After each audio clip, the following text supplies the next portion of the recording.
Welcome to our channel. Today we how to activate Chime Credit Builder card step by step clearly.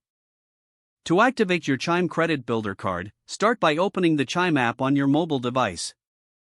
Log into your Chime account using your email address and password. Once logged in, navigate to the Cards section of the app. Look for your Chime Credit Builder card listed there. Tap on the card to open its details. You should see an option to activate your card. Select the Activate Card button.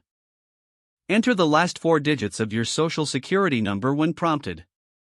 Confirm your identity by following any additional verification steps. Once verified, your card will be activated. You will receive a notification confirming that your Chime Credit Builder card is ready for use. Check the app to see your card balance and transaction limits. You can now start using your card to build your credit. If the page does not load, refresh the browser or try again in a private or incognito window. Make sure you are using the correct email address, then retype it carefully to avoid small typos.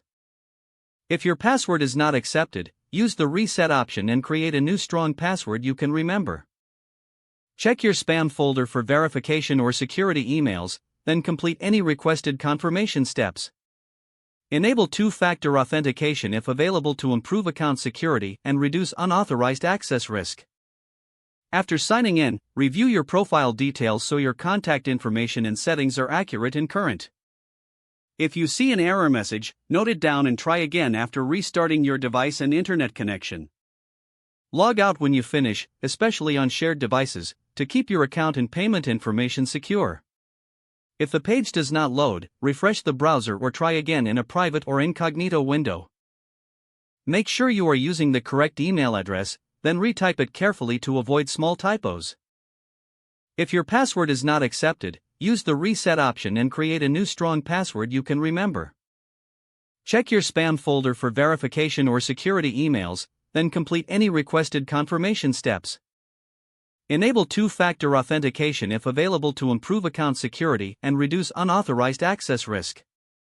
After signing in, review your profile details so your contact information and settings are accurate and current. If you see an error message, note it down and try again after restarting your device and internet connection. Don't forget to like this video and subscribe to our channel for more step-by-step tech guides.